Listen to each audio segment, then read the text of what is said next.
Welcome everyone to our webinar today. My name is Yvonne Ortiz. I am the Training Institute for the National Resource Center on Domestic Violence. We are excited to be spending time with you this afternoon. As I reminded some of you before through the chat, all of our webinars are really interactive. So make sure you write questions.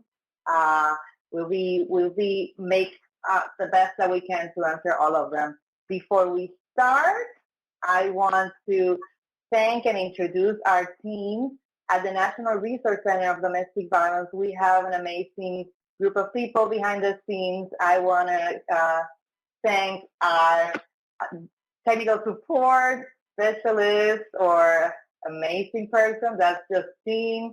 We have monitoring, you see her there, Brecken Winters, monitoring the chat.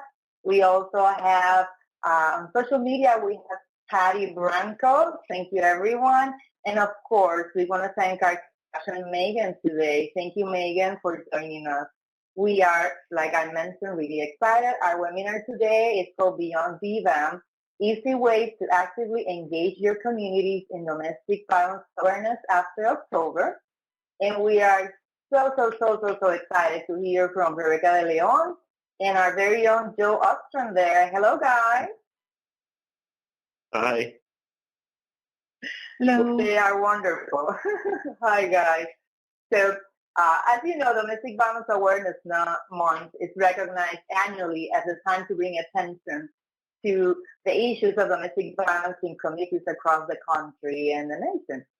So we share stories of survivors on issues of domestic violence. We remember and honor individuals who lost their lives due to the senseless acts of violence.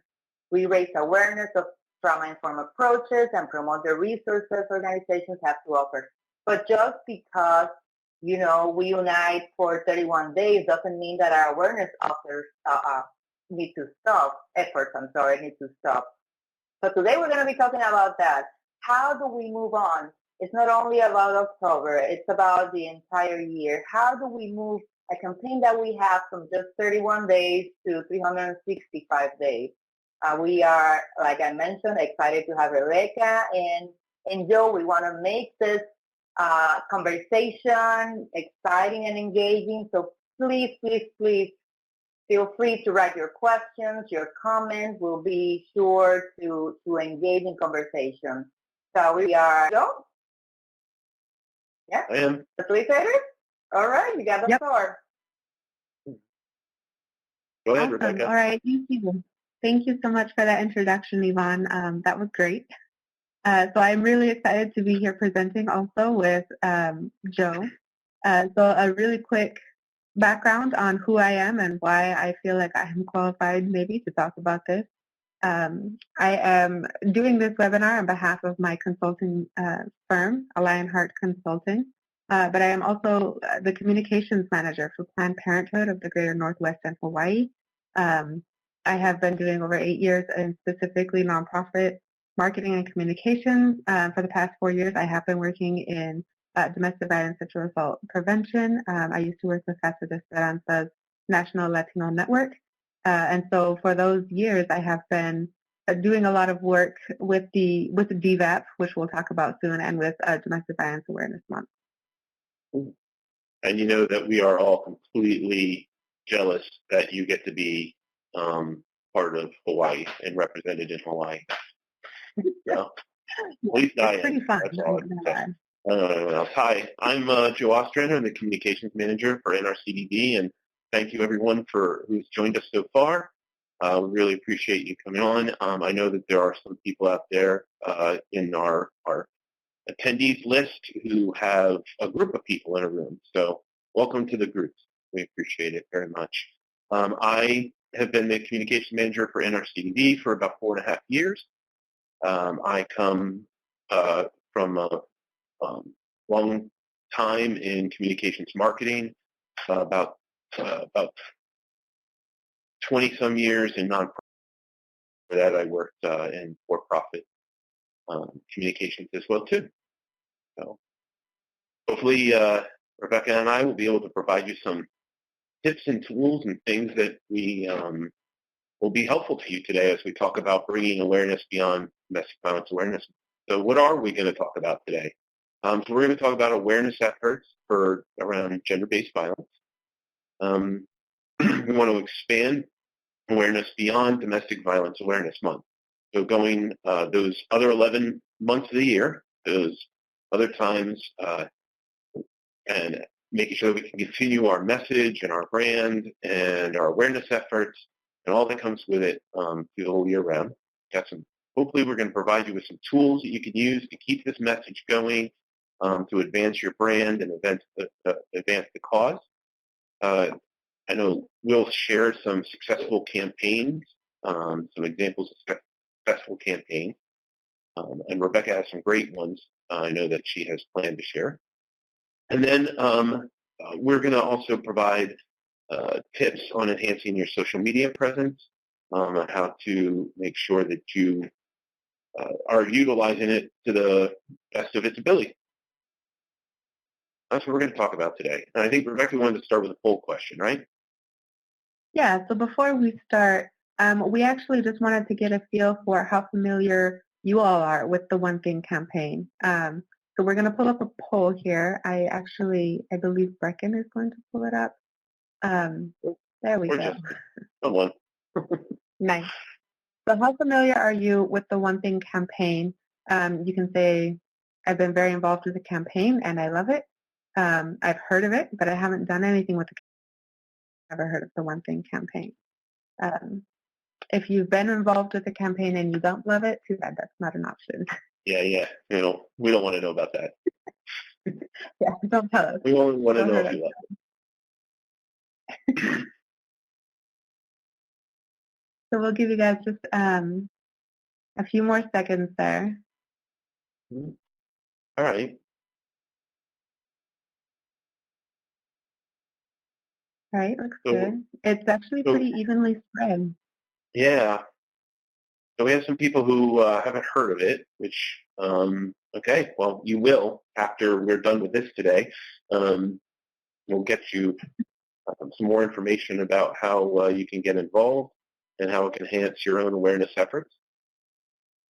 And thank I can you. jump in I'm sorry, Joe. For those that, let's read the stats. We have 26.6% that have been involved with the campaign and love it. Yay. We have, I heard of it, but haven't done anything with the campaign yet, and that's 46.6%. And I haven't heard of it, 26. Thank you. Thanks, everybody.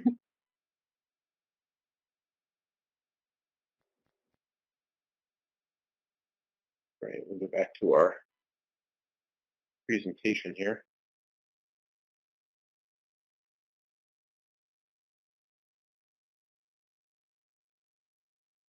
And there we go. Hey, Rebecca. Okay. Let's see. Are we looking at the Domestic Violence Awareness Month? It didn't advance for me. Yes, we are. Okay. Okay, sounds good. So the first thing that we're going to talk about is Domestic Violence Awareness Month. So the one thing is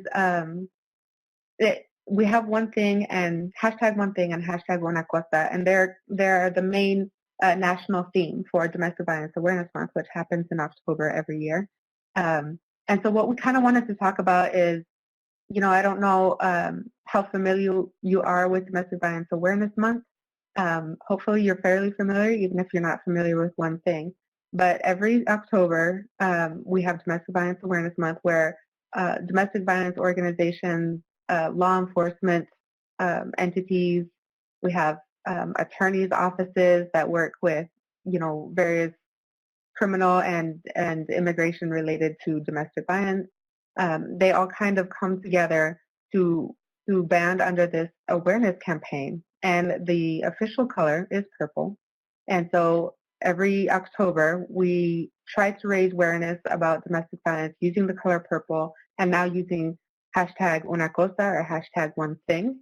And we'll talk a little bit more about One Thing. But we wanted to see if you guys, if everybody in attendance could give us you can go ahead and type in the chat, if you could give us kind of what you think, what is the purpose of Domestic Violence Awareness Month? So there's really no wrong answer. You go ahead and just, when you think of Domestic Violence Awareness Month, what exactly what comes to mind? Is it the purple ribbons? Is it going to talk to a legislator? Is it online, online marketing? What does your organization or whatever group you're with, what do you guys do during Domestic Violence Awareness Month, and what does it mean to you? Because we're going to dive into that a little bit, because we're going to kind of pull out what makes Domestic Violence Awareness Month special, and then we're going to help you guys understand how that kind of expands to months that are not October. Looks like some people are typing right now, so we'll just, oh, there we go. So Melissa says, carves out time during the year to focus attention on the issue. Yeah, actually, yes, it does. You're right, yeah. Yes, carve out time during the year to focus actions on the issue. That's a good one. Yeah, community events involving memorials. Yes, that's also a good one. It definitely takes time to honor victims and survivors. So Christina, education, bystander, intervention, and community engagement. Brianna says we have a memorial for all the victims who have lost their lives through DV. Bringing awareness to domestic abuse. We can conduct warrant sweeps for those with domestic abuse-related warrants, and then training for staff. So people see and use it in a variety of different ways. Yeah, and they're all exactly what Domestic Violence Awareness Month is for. So as you can kind of see by the way people are responding, there isn't just kind of one thing that Domestic Violence Awareness Month is for, which is a little ironic because we are focusing on just one thing. So the idea behind one thing, and I'm sure that we'll get a little bit more into this later, but the idea behind one thing is that everybody can do one thing to raise awareness or to prevent domestic violence in their community or in their home. And everybody's one thing put together collectively makes a movement. And so that is what we were trying to do with this Domestic Violence Awareness Month marketing, is we were trying to bring everybody together and just say, we're not trying to overload advocates with, well, we have to change the world and we have to do all these things because this work can be very tiring. All it really takes is just one thing. And so, Jennifer, I don't know if we said yours, but you said bring awareness to domestic abuse. We conduct warrant sweeps for those with domestic abuse-related warrants and trainings for staff. That is awesome. Joe, did you have anything? Yeah, I know, Rebecca, that one of the things that you and I talked about, in a more general sense, with these specific examples are wonderful, and we appreciate them, and keep them coming. You don't have to stop. But from a general standpoint, there's a lot of the goals for Domestic Violence Awareness Month, particularly from our perspective, and we know some other national and regional groups' perspective, is to raise awareness, right? Obviously, honor victims, provide a community for advocates to come together. So a place, we always want to try to provide community, and a lot of the stuff that we do here at NRCDV, but it is that one time a year where it's like sort of that concentration. And one of the events that we do on behalf of the DVAP every year is the National Call for Unity too, and quite frankly, an effort to try to do that, provide some place for people to share. Of course, education, right? So the education around domestic violence, and particularly when education around centering the communities that are on the margin. So those are other things we like to do. I know I got a question once, and we were talking about this the other day about, well, why do you get a whole month, right? And why do you need a whole month? A lot of recognition events are days or a week. Why a whole month? So my first answer was, why not a whole year? Right? Domestic violence is an issue that occurs 365 days a year. It's a problem each year, every single day of the week. And awareness efforts, while we come together in October to concentrate our efforts, to be put together, a focus on domestic violence, and that's great. Lots of organizations do that, lots of causes do that. This webinar and is all about not stopping there and continuing it through the whole year. And why should awareness efforts only stop on the 31st day of October, and to continue on and on and on? And so when I was asked, why do you get a whole month, my short answer was, well, I think we should take a whole year. Why? And that's exactly what we're going to continue to talk about today. So we'll go on to the next slide, Rebecca. Yeah, thanks, Joe. Thanks for that. And so what makes DVAM stand out? I think we kind of already discussed that briefly, but really, as somebody in the chat mentioned a little bit earlier, and I see that Christina also just left something that she says, we hold an event at the end of every September called The Power of Purple, and we invite partners to have a free info booth. We provide lunch, and we have a speaker/presentation. It's a free community event open to the public to get people talking about DV Awareness Month and how they can get involved.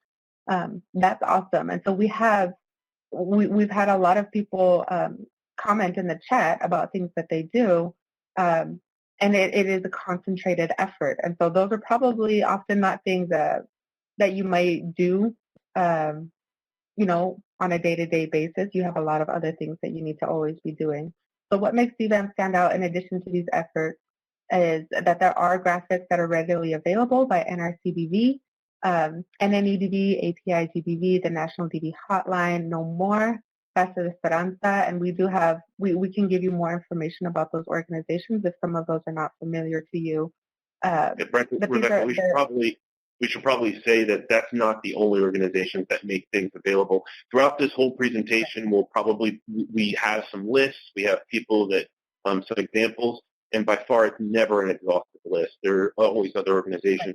And if you do know of those when we provide lists like this and further, please, write them in the chat and share them with us and with others.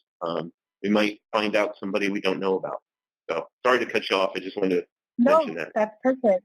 Yeah, no, thank you so much for adding that, because that's most certainly worth noting. And this, like Yvonne had mentioned at the beginning, this is very interactive. And so this is just the information that we're providing. It's not an extensive list. If you have information, I'm sure that other attendees would like to know that as well. So go ahead and leave it in the chat. Thank you, Joe.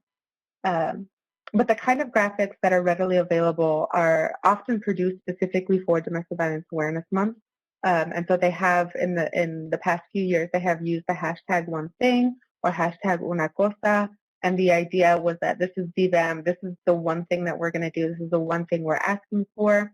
And so those graphics are readily available for anybody to use. They are not necessarily, it's not just for that organization. Some other, products of the organization might just be for that organization, and you would have to ask permission to use.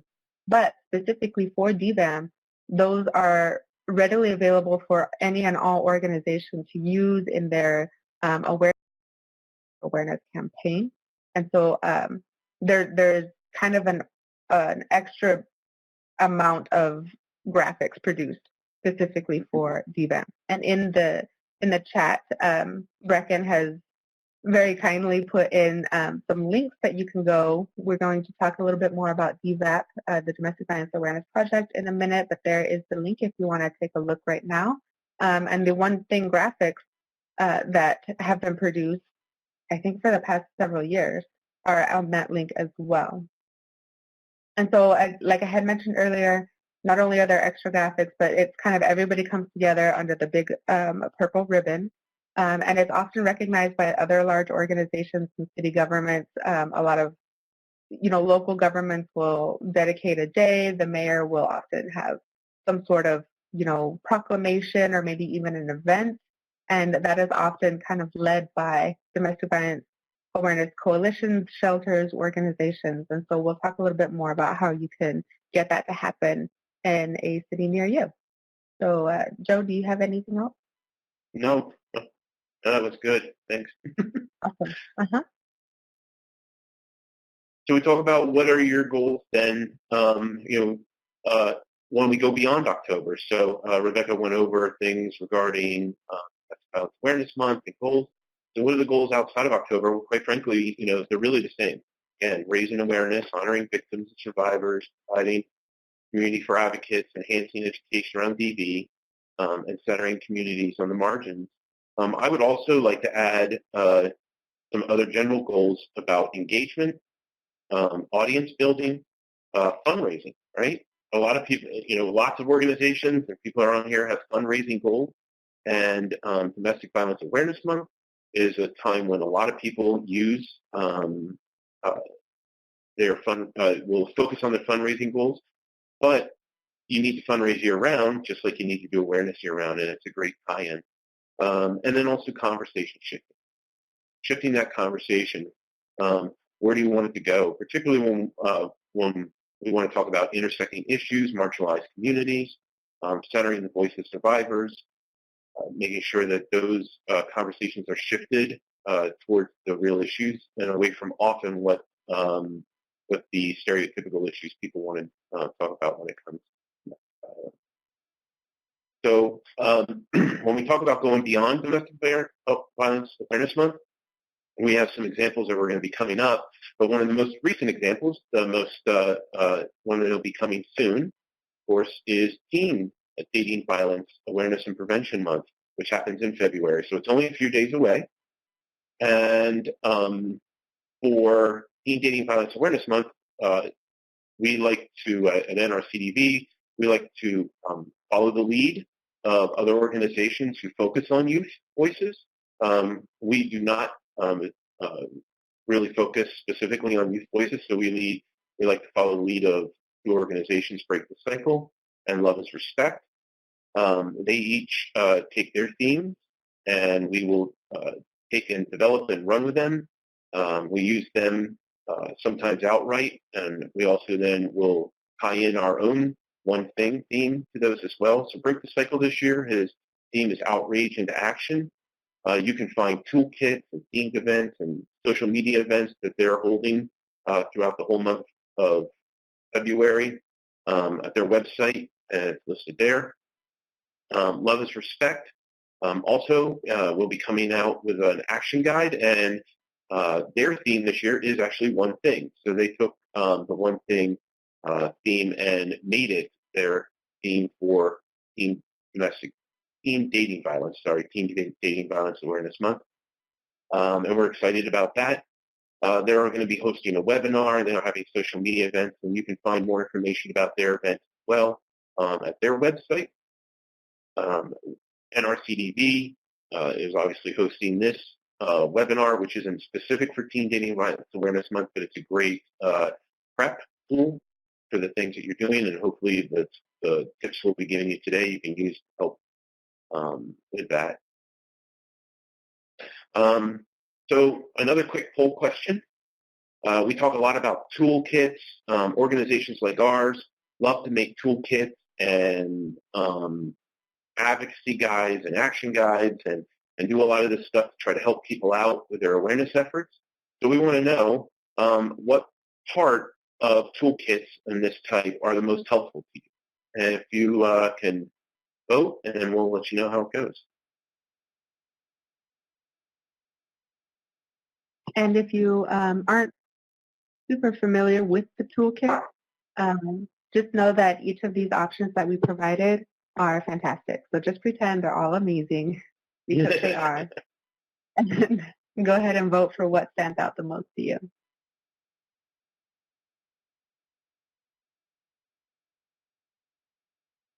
It's, again, kind of even across the board right now.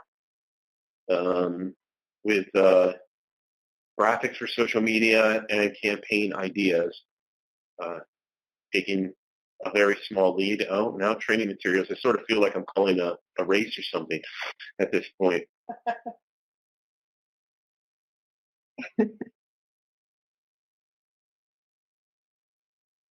So interestingly enough, media preparedness resources only has one vote as the lowest amount, which is interesting. We often get lots of requests within our organization for assistance with how to prepare for media requests or media outreach. So, all right, so we have campaign ideas, graphics for social media, and training materials taking the lead.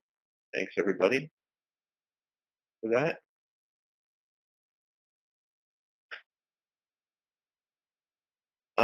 So as I said, there's lots of toolkits and guides and action guides that are developed, particularly around Domestic Violence Awareness Month. But there are two that I just mentioned, By Love is Respect and Break the Cycle, which are also been developed for Teen Dating Violence Awareness Month. I'd like to tell you about another action guide that was developed, and that's the One Thing action guide. And while it was originally created and came out at the time of Domestic Violence Awareness Month, it was intentionally designed, as was the theme of One Thing, intentionally designed so that it could be carried through all year long, and that it wasn't specific to just one time of the year.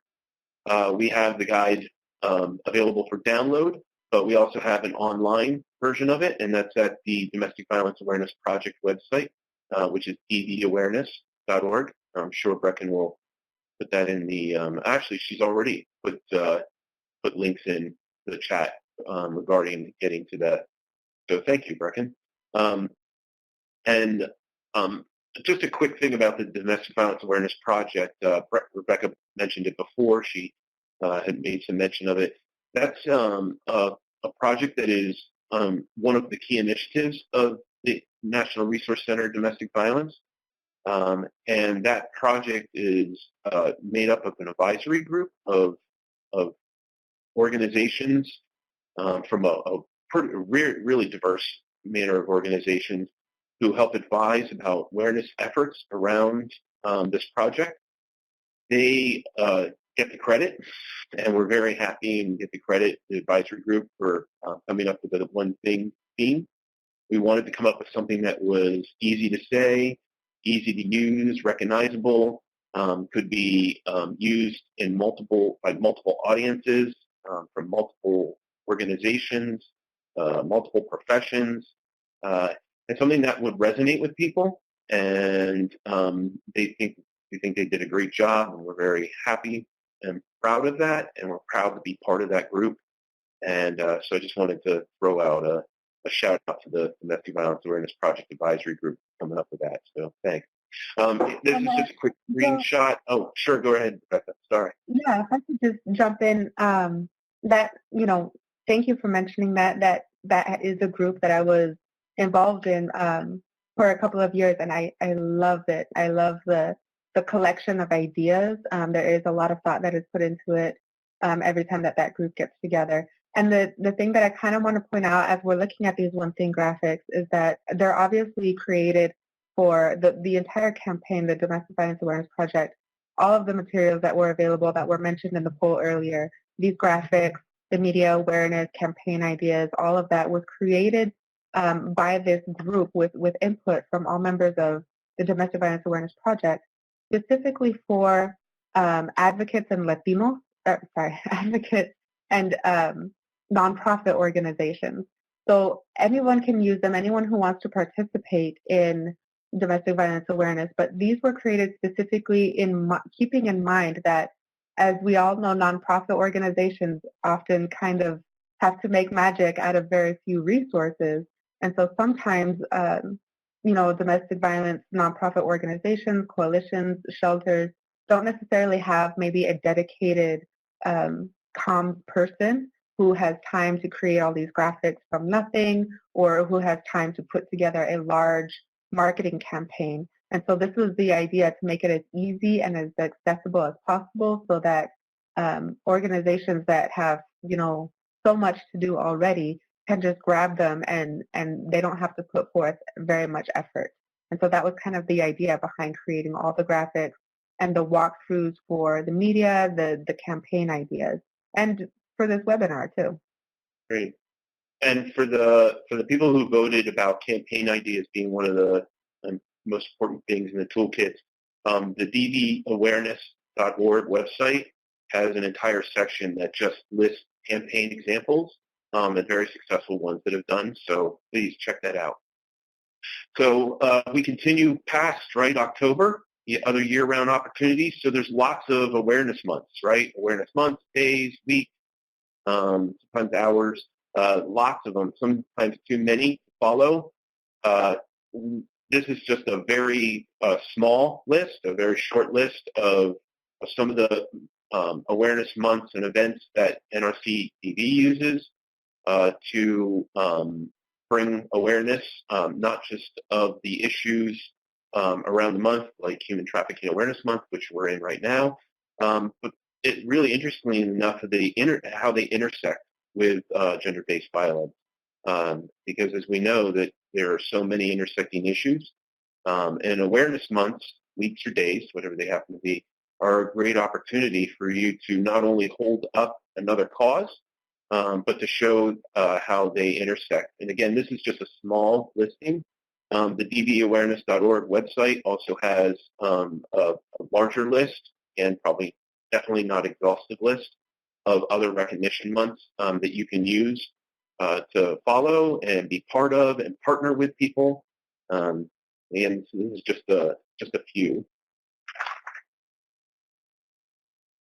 And then I think other year-round opportunities are to think about the personal and organizational work that offers you to advance awareness and to brand your message throughout the year. So your organization, depending on where you are and what type of specific work you're doing around gender-based violence, you may be doing advocacy and policy work. Of course, it's always an opportunity to tie in an awareness theme. We do that within NRCDB around our advocacy and policy work, tying in our message, our one thing message theme into that when we are bringing information and resources around that. Fundraising, again, I mentioned it before. Fundraising is a perfect opportunity to make sure that you're carrying the same theme through all year and bringing your awareness efforts so people know what they're giving money to and what the impact is. The community engagement, training efforts, of course, media relations. I put down a website and newsletter because there's great ways to brand, right? So you can brand things on your website so people know that you're part of a larger movement. Again, those graphics are available through not just our online toolkits, but other organizations' toolkits where you can take those awareness themes and tie them in through year-round in your newsletter as well. And then we also added traditional and digital correspondence, right? So things like email signature lines, and adding your branding there, and making sure you can add taglines, your thing there, and other types of correspondence that you do throughout the year. So I think, yeah, Rebecca, I think we're going to take the lead on the next one, right? Yeah, absolutely. And so now that we've kind of gone over a little bit about things that we do during Domestic Violence Awareness Month, how do you build on that momentum? A lot of people in the chat had really great ideas from, there were certain things like memorial services, attending booths. So here we want to say, all of those kinds of things, they often take a lot of effort, which is why they typically only happen in October. So how do you build on that kind of momentum once I think in October there's a lot of people outside the domestic violence field whose attention we have grabbed. So how do you build on that momentum? And we have mentioned this already before, but we want to say it's okay to copy. We've got a little graphic that says please steal my ideas. This is absolutely directing you again to dvawareness.org, but also to a lot of the partners that we had mentioned earlier. And if you have any partners that you have pulled graphics from for Domestic Violence Awareness Month that we haven't listed, please do put them in the chat because a lot of times the organizations like this already do all of this work for you. There's no need to reinvent the wheel. The resources are already there. So an easy way to build on the momentum is to just continue to use those graphics, since there are so many large organizations that are putting these together. You can grab from a lot of different organizations and you can kind of make it your own, and then you can build on their ideas. So Joe just casually mentioned a couple of really good ideas, like putting hashtag una cosa or hashtag one thing in your email signature. That doesn't necessarily require a lot of effort, but it does kind of get people's attention. So that's an idea. That's something that you can build on. You can maybe work it into your letterhead if you're printing. It's just something that you can put kind of everywhere into what you're already doing that doesn't necessarily require a lot of effort. So build it into what you already have. Is, you know, put it on your letterhead so that every piece of letter that comes out has hashtag one thing. You can put a QR code that directs people to your website or to dvawareness.org or whatever you can do. But the materials are already there, and the ideas even are already there. And all you need to do is just look at what is there and decide how you want it to work for you. Right. So it's about capacity building. That's what we're trying to help people do, right? Yeah. We know that time is limited, money is limited, resources, and we want to help people with those limitations that are real, and try to make it easier for them. And yes, please steal our ideas. That's why they're there. That's what it's there. And let us steal yours. So I think Rebecca said, put in the chat. When have you? What are some of the great examples you have where you've borrowed somebody's stuff and have had really great success on helping to advance not just your own message, but the greater message around that particular campaign?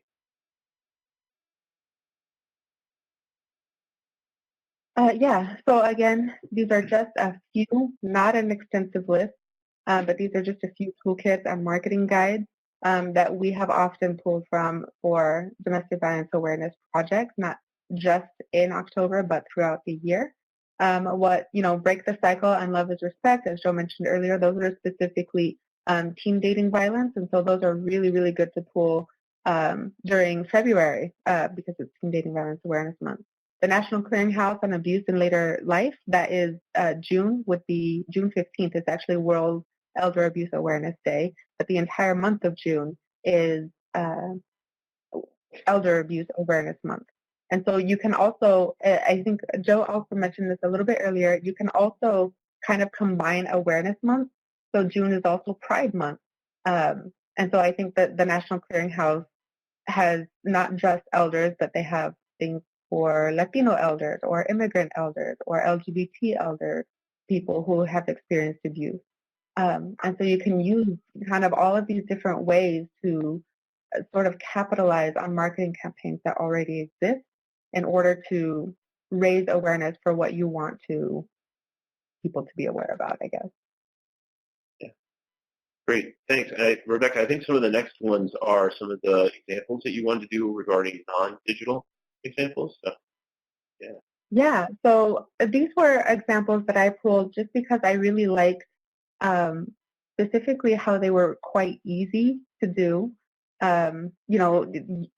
compared to creating an entire marketing campaign and then creating all the graphics and then reaching out to people and creating partnerships. This is actually something that I saw that I thought was very effective, and it was quite easy to do. So I bring this up now because it's not just, it's twofold.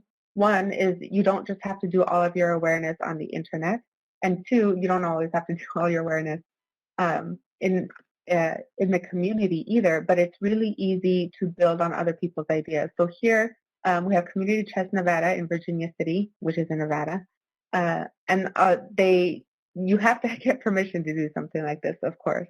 But they went and they tied purple ribbons around poles, around trees for Domestic Violence Awareness Month, and just people who are driving around could see those, and they started asking themselves, like, what is that? And so, this is very easily partnered with news media will start reporting as people start asking questions.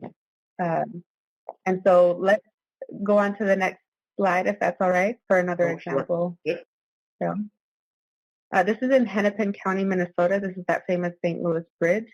They did purple. They lit it up purple for Domestic Violence Awareness Month. They just happen to already have purple lights there because that's where Prince is from, and that's also where the Minnesota Vikings are. And so it was really easy, actually, to kind of make that happen. And so let's go on to the next one for another example. I had to put this one in here because I am from Idaho, and I'm exceptionally proud of this effort in Idaho. There is Indigenous Peoples Day is also in October, and so the Idaho Coalition Against Sexual and Domestic Violence partnered with the Indigenous Idaho Alliance, and they did a sacred drum circle in the middle of the Idaho Capitol building, and it was to honor missing and murdered Indigenous women, and they did that for their domestic violence awareness sort of big event, and I thought it was beautiful.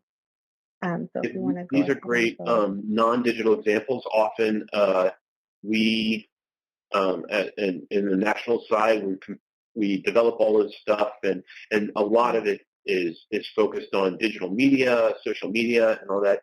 And while we do provide resources and tips, and we'll talk closer to the end about this a little bit around events and non-digital stuff, we wanted to make sure that we didn't forget about that. So thanks, Rebecca, to make sure that for bringing in some of these examples of what people have done. Excellent. So we want to do one more poll question. So I think Brecken can bring this up for us. But the question is, do you usually focus awareness resources into digital efforts or non-digital? So we gave you a couple examples of non-digital efforts. But a lot of our resources are kind of more geared toward digital. So we were wondering where you all were at with that. We have a few votes coming in so far. It's very evenly split between more digital or more in the community. We also added a, what do you mean? Thankfully, nobody's gotten that one yet. So hopefully you guys are all on board. So it is actually fairly evenly split. Slightly more, 55% said more digital. Just kidding, 60% now said more digital, and 40% said more in the community. So that's great. So it'd be interesting to know, for those of you that said digital, and you can feel free to put this in the chat if you want, is that because of the resources that are made available? Is it easier to do it that way? Is that where your strategic focus on communications is for your organization? And for those that said community, is it based around events that might be themed, again, towards maybe it's a fundraising event or a training type of event? So feel free to put those in the chat. Yeah, so, I'm also really curious. We've been talking about awareness because this is about awareness beyond just 1 month a year. But when we talk about awareness here at NRCDV, and we know many of other partner organizations, we want to know how can we take that awareness and move people into action. So how do we take that, have people go, okay, yeah, I know about it now. Now what am I going to do about it, right? Because that's what we really want people to do. We want people to do something. When we're sending out our message. What that something is can be different for each organization and what their thing is. But we at NRCDV know that awareness plus action can equal social change. So we take that first step, awareness, and we want to provide people with the opportunities to introduce action into that. And then hopefully what we get is at least social change. It leads to that change of a conversation, to a shift in the thinking. So by calling people out, specific and direct collective action really can make a difference in supporting social change. And the One Thing campaign around this is about harnessing the momentum in our movements, especially at the critical point of those intersections. by calling people to a specific and direct collective action. So awareness of the individual contribution, moving people to action, which inspires thinking, and then those small steps can lead real change. Here's some examples, just a few of the many, many, many, many examples we could provide around moving people into action. So it's the awareness of, I'm sorry, I went back one slide by accident. This is about, again, our awareness plus action equals social change philosophy, that the awareness of that individual, again, moves people to action, inspires their thinking. There we go. Thank you. Technology, right? So these are a couple examples of moving people into action, community organizing, creating healing spaces and circles for people to come together and talk and reconnect. Storytelling, learning through storytelling, the arts, supporting women and people of color-owned businesses is an action that leads to social change. Discussion groups, and this is a very small sample of the many things that can be done that can help lead people towards taking your awareness and leading towards action. So in your messaging, we always try to have a call for action or give some examples. You can find more examples on this awareness plus action equals social change, again, on dvawareness.org website. We have lots of examples and tip sheets and one-pagers and all that around this. And we don't want you to forget about your story, too, when you're doing this. So another way to make sure you move people into action is that each of us has this really unique story, right? And it shapes what we look at and what we do in our lives and how we look at things. And we want to make sure that you don't forget and that your story doesn't get lost in the campaign. And it's so easy sometimes to get caught up in the big campaign and focus on that, but that it really does come down to everybody's individual story, because it has power to shape behaviors and attitudes and inspire others that are around you. And the stories of others does the same thing. Those are the things that make us cry when we see those YouTube videos, right? That people put up there on the stories. And those are the things that we stop when we're scrolling through our social media feed. The one-liners are one thing, but the things that really usually stop and engage us are those personal stories. So tell your story, tell your organization's story. Reach out. Survivor stories, of course, are incredibly powerful.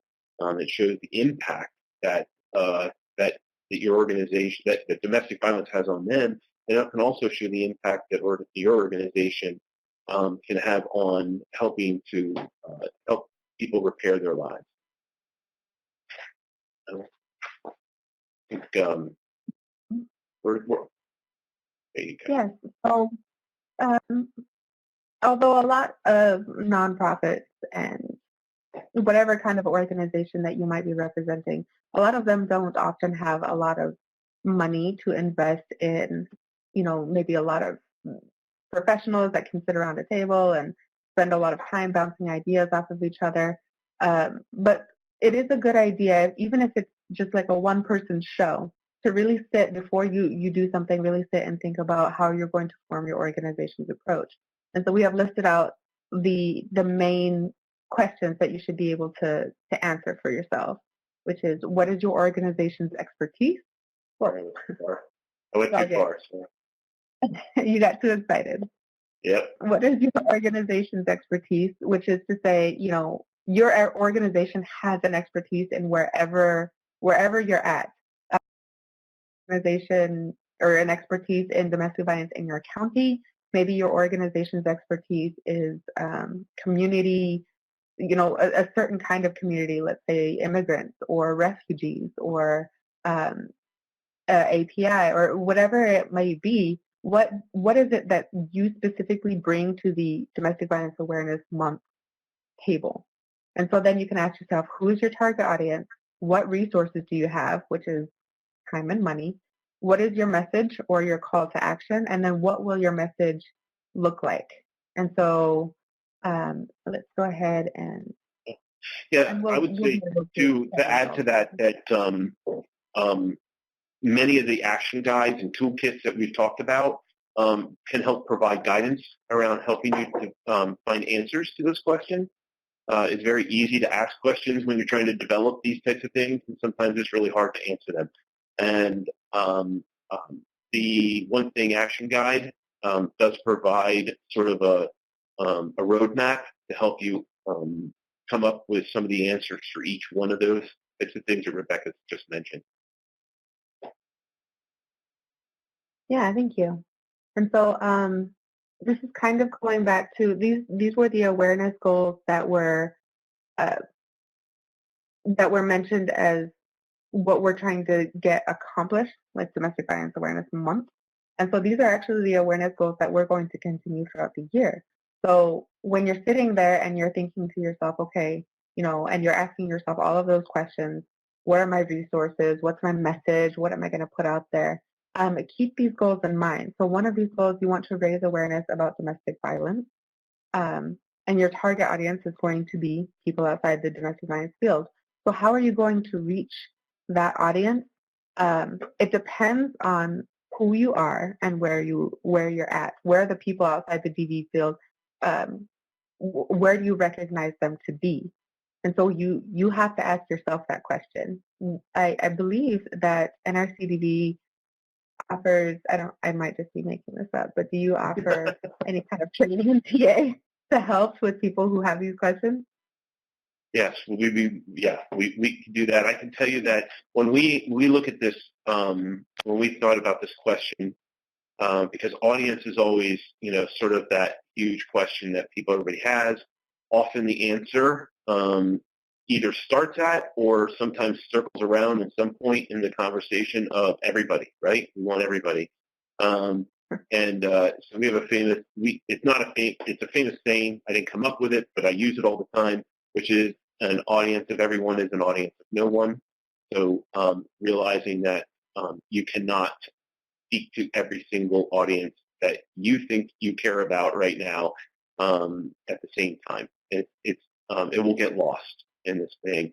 One of the things that we did, though, to think about outside of the DV field and reaching new audiences was look at professions that intersect, right? So doctors and nurses, law enforcement, higher education, insurance companies was one that actually we didn't even think of, but came to us. If they have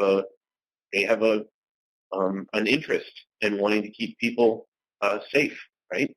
So that people don't use the insurance as much.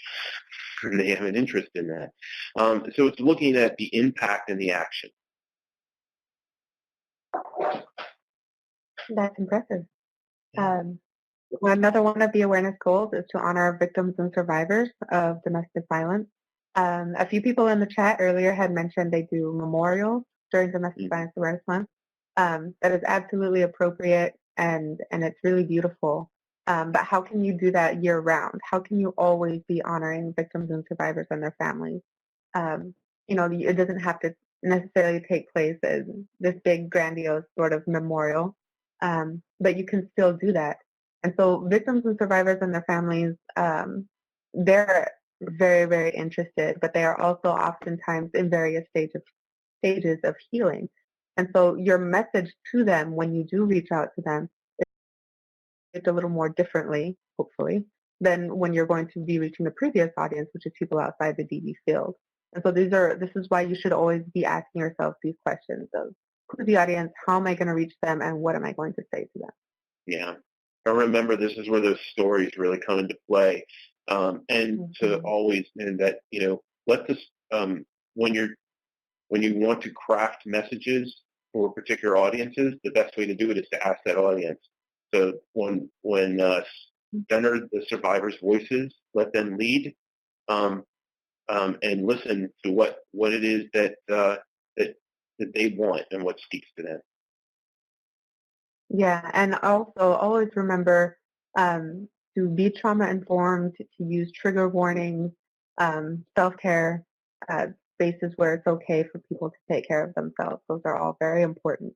And so another one of the awareness goals is to provide community for advocates and encourage self-care, which is a little bit of what I was talking about too, because it's not just the families and the victims of families who are affected by this work too. It's us, the advocates, and we need self-care too. And sometimes we need to be able to just have a space where we sit around and we talk to each other about the work, about, different self-care practices, different, even sometimes it's just really good to vent and just be like, wow, this is really and that was a really emotionally draining conference I just went to. It was good, but I just need someone to talk to. And so you can do that through your awareness efforts to create that community and that space for advocates to talk to each other. And again, that's going to look very different depending on who you are, where you are, and where the advocates you want to reach out to are. So another one of the awareness goals was enhance education around DV while centering the most vulnerable. So the target audience for this is pretty big because enhancing education around domestic violence is something that everybody could benefit from, even other advocates. If anything, if they already know that information, you're giving them a way to take it and turn it around and use it in their work. So you can do this with coalition leaders, nonprofits, faith-based leaders, workers, consultants, just anyone who wants to help victims and survivors. And so this one's a really big one. And so I guess the piece of advice that I would have for this one is, since the target audience could be essentially anybody, always start with who your target audience is. Say it can be somebody who's trying to do something good for domestic violence awareness and prevention. Right there, maybe they're not trauma informed, or maybe they're not centering survivors, or maybe they're pushing others farther into the margins. How do you identify that audience, and how do you bring them more into like a place of better education, understanding, so that the most vulnerable are still centered in our work? Right, and this is that we want to reach everybody, and of course we always want to reach everybody because our message and our story and our cause is worthy. But you do have to be careful about getting into the trap of trying to reach too many people at one time. So it may be that you care about every single one of these audiences, but you have to choose one or two to focus your message on at this particular time, and then move to the next one or two the next time around, and rotate. Mm-hmm. And thinking too that when different audiences, as Rebecca's been trying to point out, do take sometimes different focuses. It doesn't necessarily come up with one slogan, one campaign, one thing, and being able to use it across everybody. Right, and that's kind of why the one thing, the hashtag one thing campaign, I think works, and it's because it definitely still centers everybody around domestic violence awareness, but you can take it and you can apply it to however you feel necessary. Yeah, thanks. That's the goal. Yep. So I just wanted to say something about social media, and we're going to go into a little bit more detail in the next few slides, but I wanted to introduce this. So, why social media around one of your goals? We took the poll earlier about digital versus non-digital. For those of you that don't focus or don't spend time a lot on digital media, particularly social media, we get asked all the time, really, should we use it? Is it really that valuable? Why should we? So here's a couple quick stats of why social media is important. There's many, many other things we could talk about. This is one.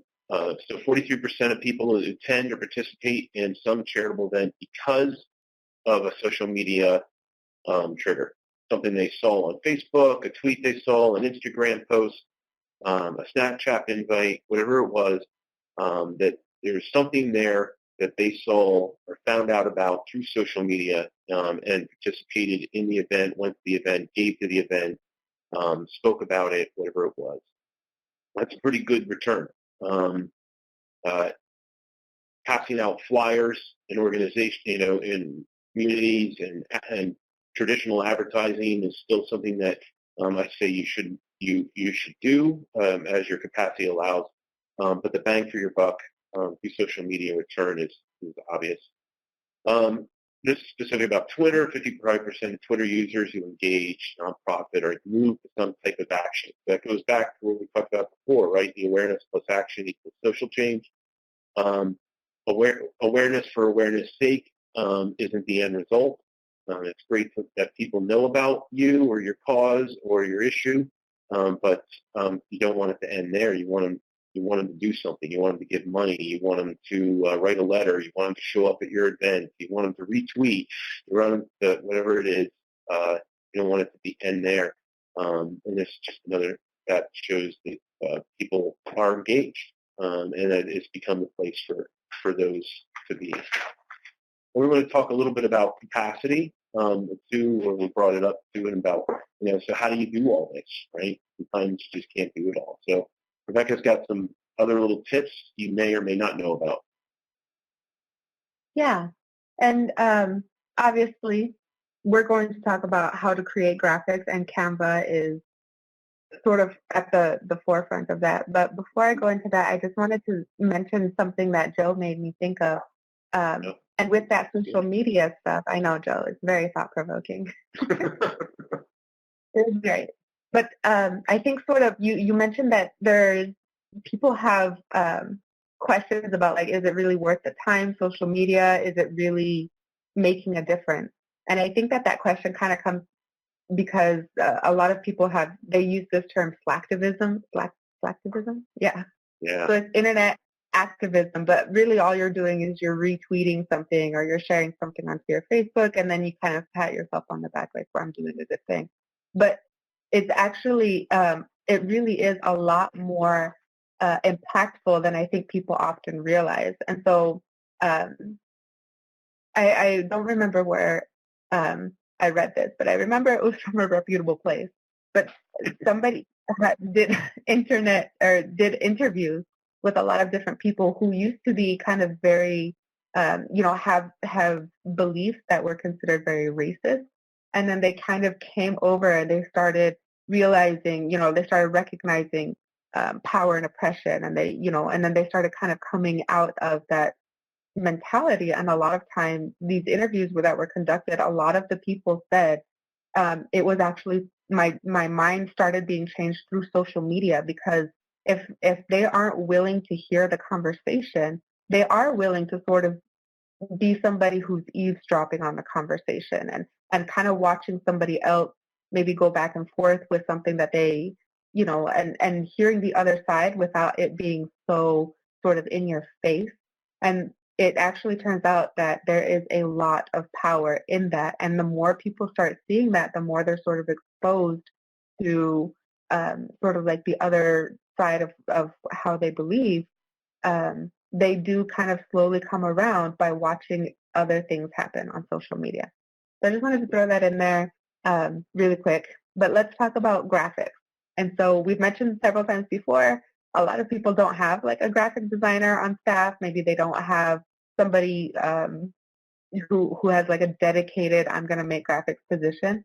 So Canva is great because canva.com is completely free.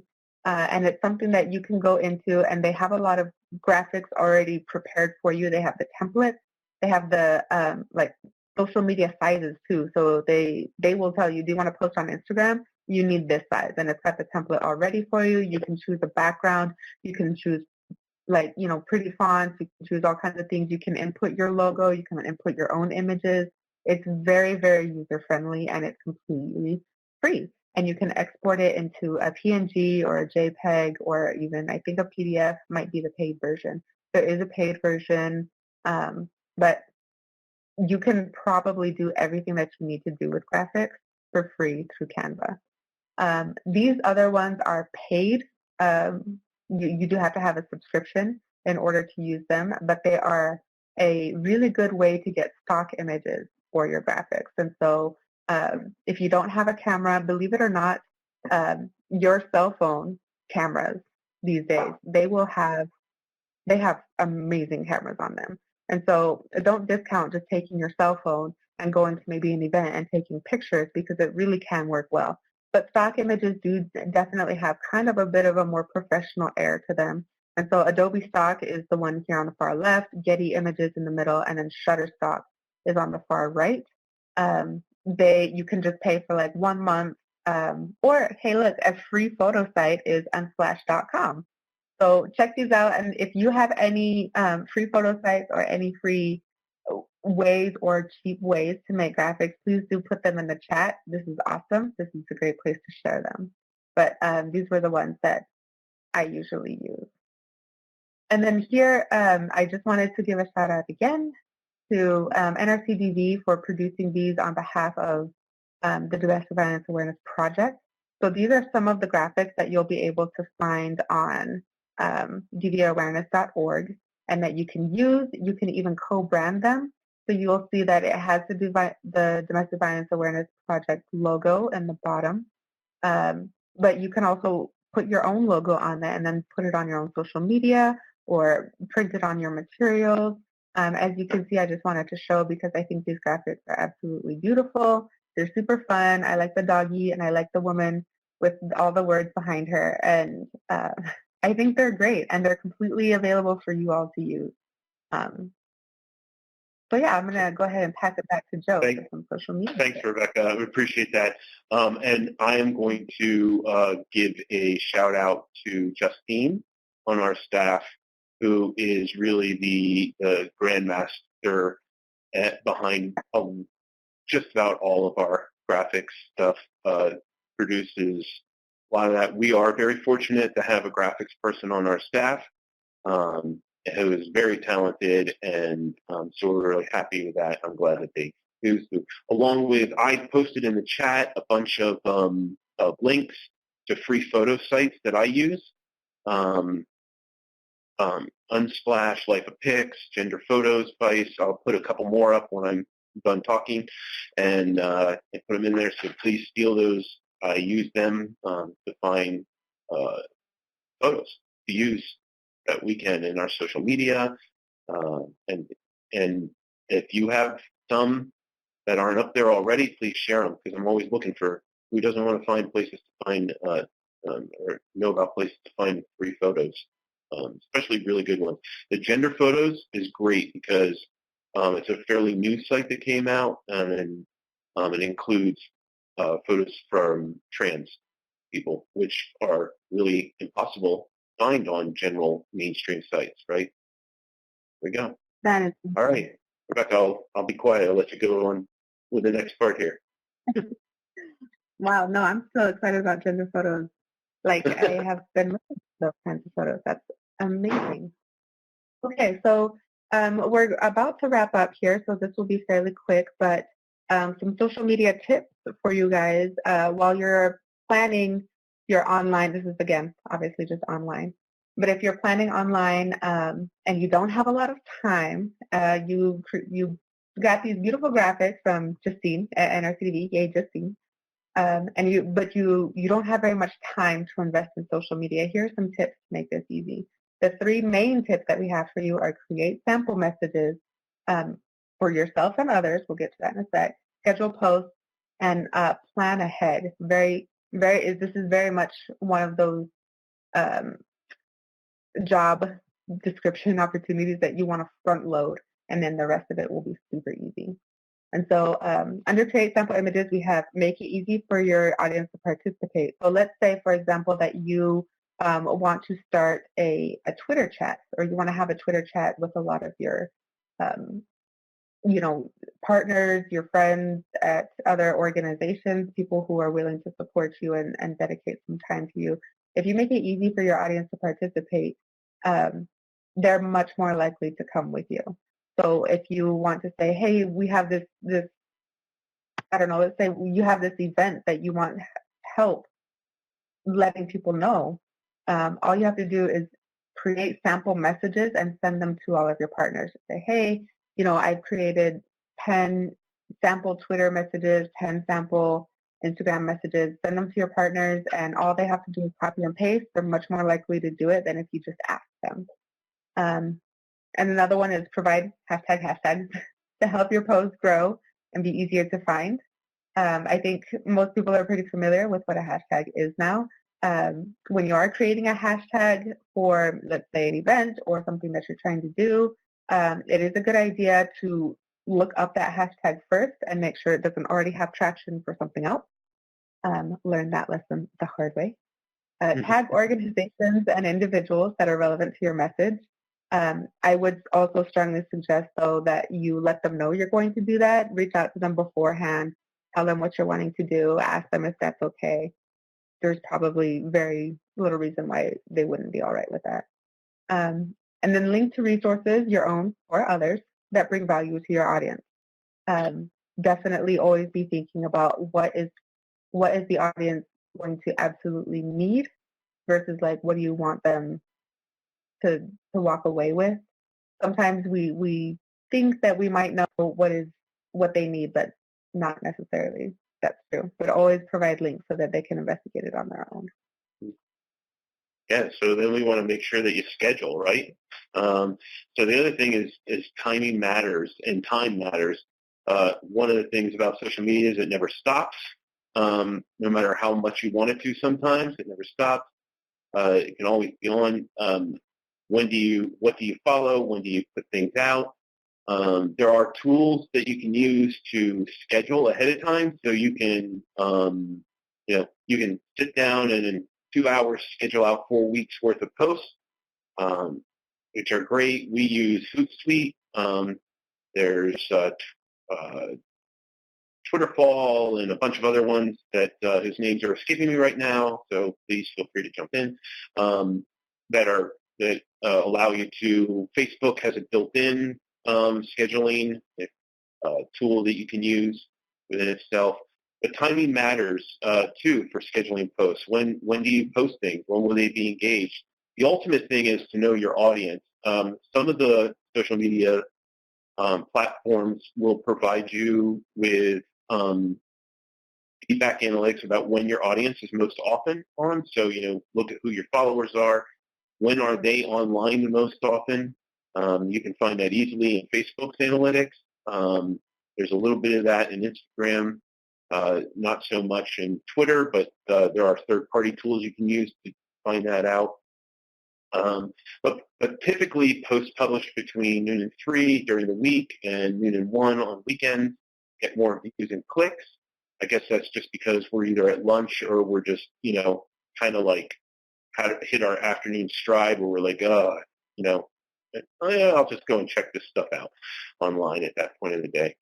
And of course, analytics, whether it's through the actual platforms themselves or third-party analytics, can tell you when your audiences are active on social media.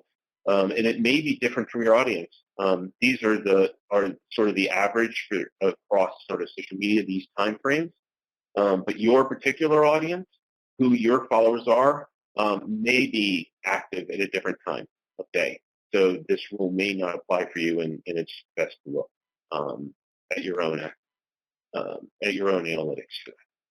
Sometimes 9 o'clock at night is the best time, right?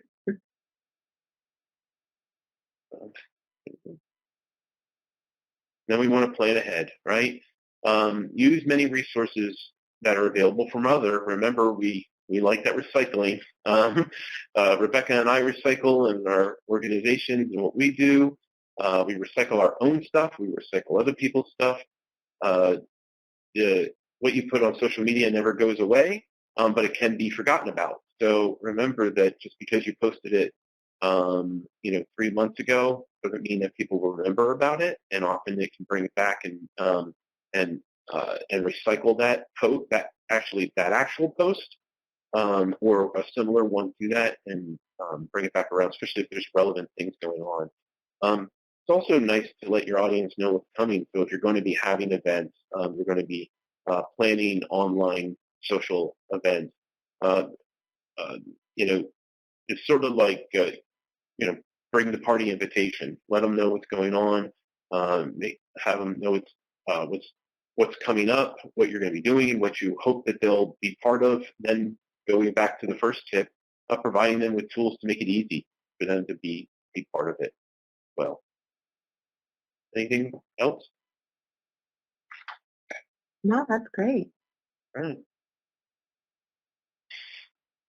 So we're to try to bring this all back, right, and bring it all back together is about the awareness. So it was raising awareness all year long and raising awareness in your community.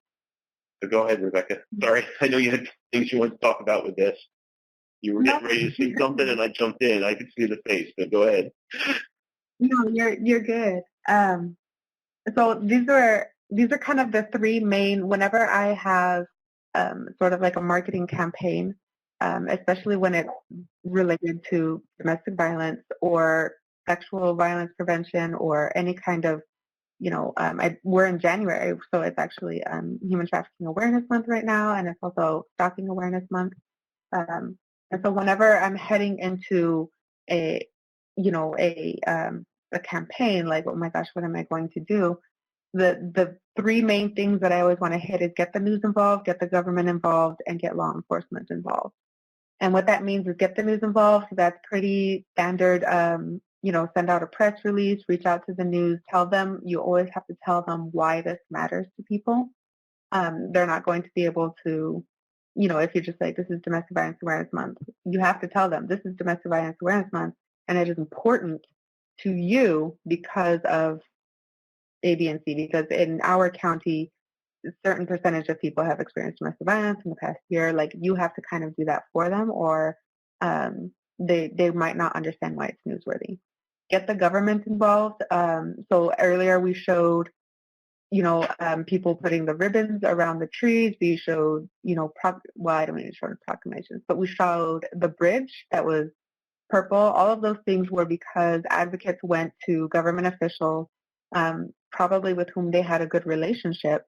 But if you don't have a good relationship with the government in your area, that is something that you should do. It's always good to have them on their side. The mayor can make a proclamation. They can do something special in your community, and to get them to give you access to certain areas like that can be very, very helpful. And then getting law enforcement involved.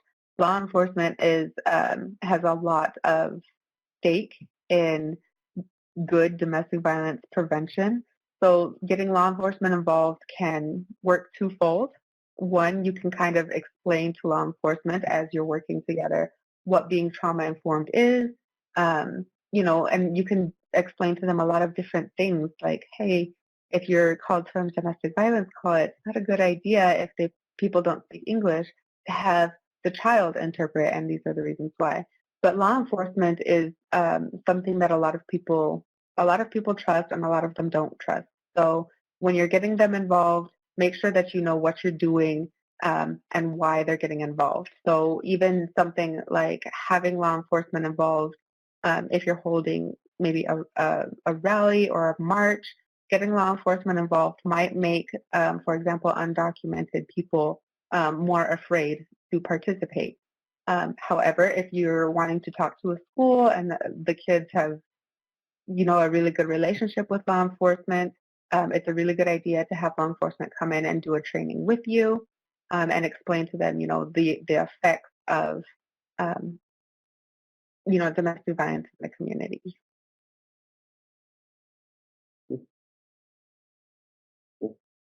Right, so a lot of what Rebecca talked about, I wanted to also give a plug for another resource that we put together. It was this past Domestic Violence Awareness Month, but I think it's relevant not just for that, but all year round, and the things we're talking about. 3 questions and a song. There were several videos that we did. They're only about 3.5 minutes long, but they're packed with little tips and information around your awareness efforts. One focuses around social media, provides some more tips and resources, and you'll see some information about how to best use that. There are ways about engaging the media, just as Rebecca said, your local governments, faith-based groups, how do you best engage faith-based groups. So they're fun little videos. You can find them at dvawareness.org/videos. You can find other tips there as well too. And Yvonne, who brought us in on the webinar, and I think is going to be taking us out on the webinar. I want to give her a wonderful round of applause for putting those videos together off the ideas that our Domestic Violence Awareness Project advisory group put together. There we go. And there's Yvonne. And there's how we can be contacted. So if you have questions, comments, if you wanted to get some resource, you missed something that we had talked about, feel free to reach out to either one of us. We're more than happy to help out, engage, and provide you with any information you might need. Thank you so much, Joe and Rebecca. You guys did a fabulous job. And we left, I want to encourage our participants today to ask questions. Any questions that you have for Joe and Rebecca. And so take your time. I'm going to ask one. And I know that you guys have, successful careers. I wanted to know, what is the one thing, using our one thing, that you learned when you were starting your career and that it helped you, through the years? And we're talking about awareness or social media. What is the one thing? Wow. Great way to tie these together there. That's a good question. Would you like to go first, Rebecca, while I think about my answer? Well, Sure. Sure. I think really the one thing that helped me the most was good mentorship.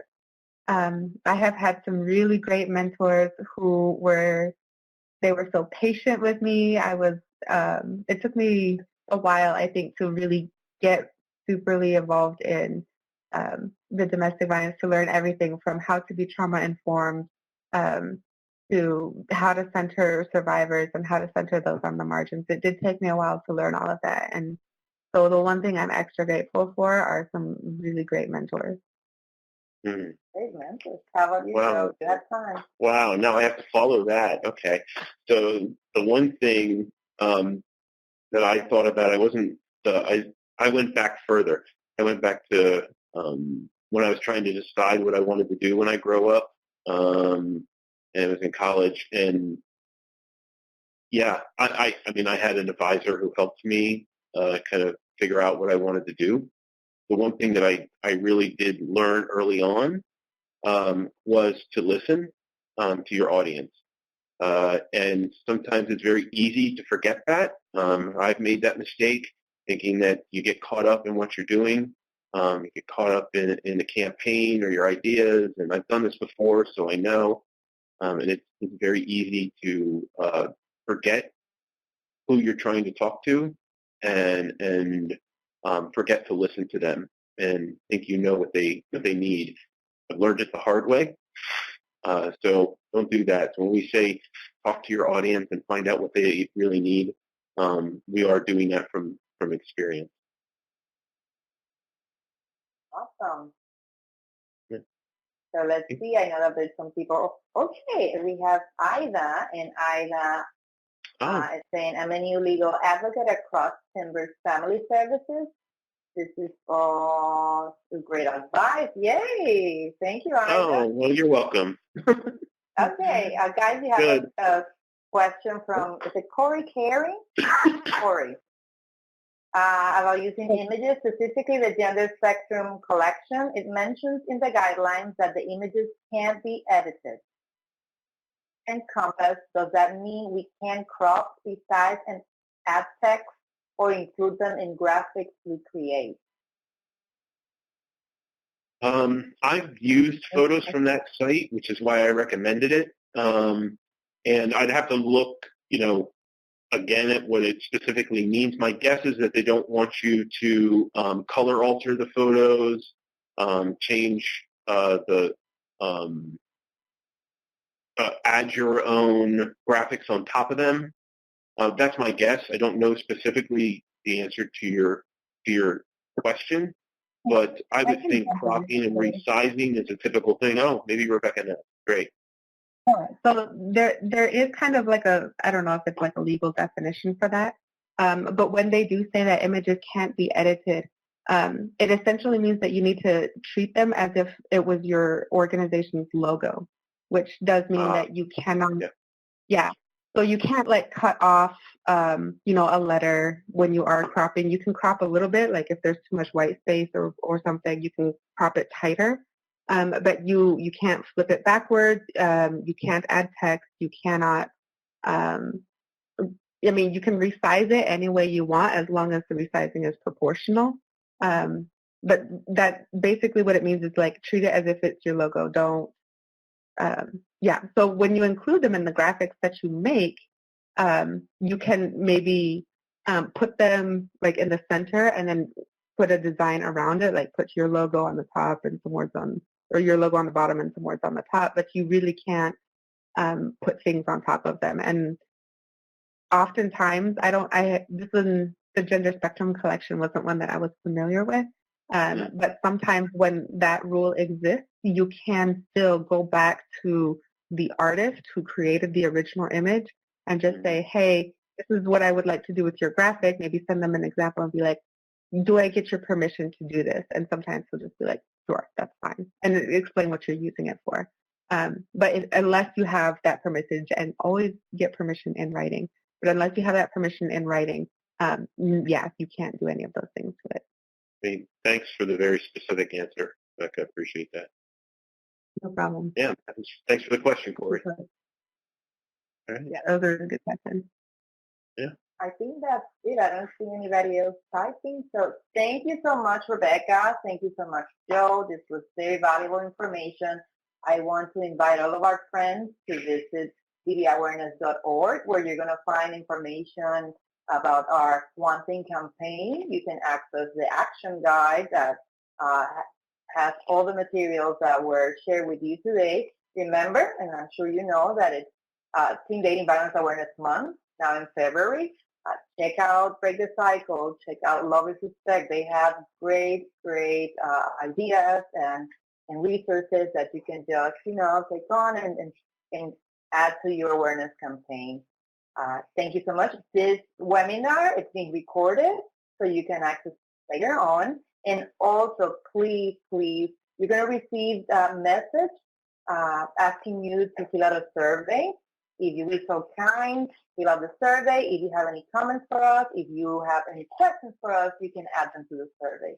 So I want to thank everybody for joining us this session today, and take care and have a great year, I guess, awareness year long.